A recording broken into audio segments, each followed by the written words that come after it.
Donald Trump ने H-1B visa पर fees बढ़ाकर $1 लाख कर दी है।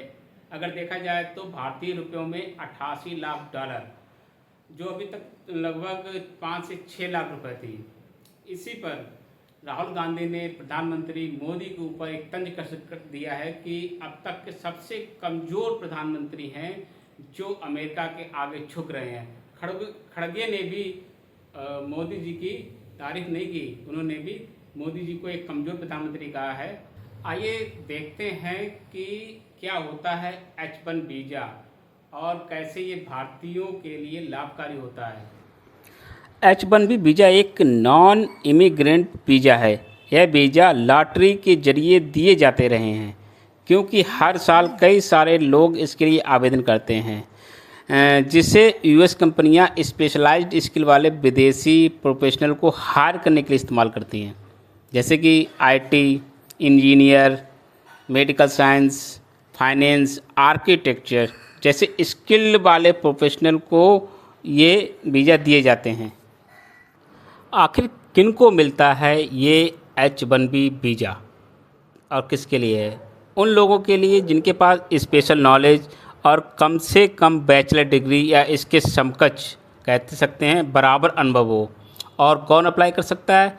देखो, खुद सीधे उम्मीदवार इसको अप्लाई नहीं कर सकता। कोई अमेरिकी कंपनी उसे जिसे नौकरी का ऑफ़र करती है और उसके लिए H-1B वीज़ा स्पॉन्सर करती है, जैसे गूगल है, अमेजन है। ये जो कंपनियां हैं किसी बंदे को अगर एम्प्लॉय बनाती हैं तो उसके लिए H-1B वीज़ा स्पॉन्सर करती हैं। H-1B वीज़ा की शुरुआती जो वैलिडिटी होती है वो 3 साल के लिए होती है। बाद में 3 साल के बाद इसको एक्सटेंड भी करवा सकते हैं 6 साल तक के लिए।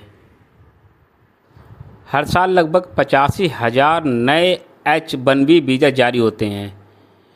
65,000 सामान्य कोटा के लिए और 20,000 अमेरिका से मास्टर्स डिग्री वालों के लिए। नए नियम के अनुसार H-1B वीज़ा के लिए $1 लाख लगभग 88 लाख रुपए की फ़ीस हर साल देनी होगी।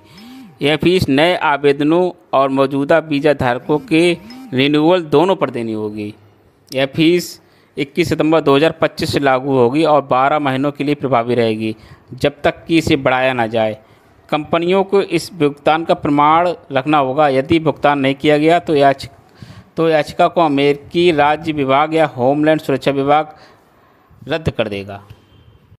लगभग 73% भारतीय H-1B वीज़ा लेने के लिए आवेदन करते हैं। ये सबसे ज़्यादा परसेंटेज है, यानी कि नंबर 1 पर है इंडिया 73% जो वीज़ा के लिए आवेदन करता है। दूसरे नंबर पर आता है चीन जो 12% लेता है। विदेशियों को जो सबसे ज़्यादा नौकरी दे रही है उनमें से टॉप 10 में है अमेजन, दूसरे नंबर पर आती है TCS और थर्ड नंबर पर आती है माइक्रोसॉफ्ट।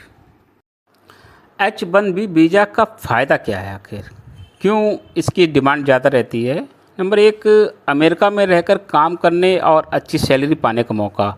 बाद में अगर ग्रीन कार्ड, जिसको कि परमानेंट रेजिडेंसी भी कहते हैं, कि और रास्ता खुल सकता है, लेकिन बहुत सारी चुनौतियां और नुकसान भी है।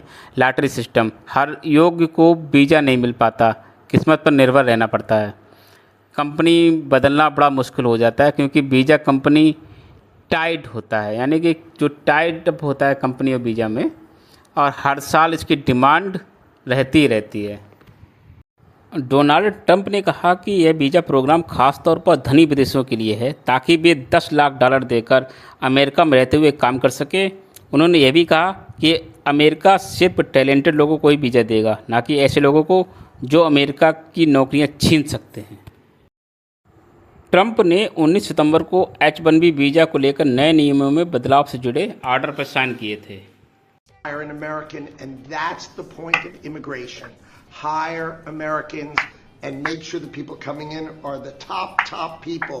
Stop the nonsense of letting people just come into this country on these visas that were given away for free. President is crystal clear. Valuable people only for America. Stop the nonsense. And remember that कुल मिलाकर अगर कहा जाए H-1B visa भारतीय IT professionals और engineer के बीच सबसे अधिक लोकप्रिय है, तो अतिशयोक्ति नहीं होगी। तो दोस्तों, हमने देखा कि H-1B वीज़ा क्या होता है। इसके ऊपर मैंने आपको काफ़ी अच्छी जानकारियाँ दी। और अब कैसा लगा आपको वीडियो, इसको सब्सक्राइब कीजिए, लाइक कीजिए और शेयर कीजिए। धन्यवाद।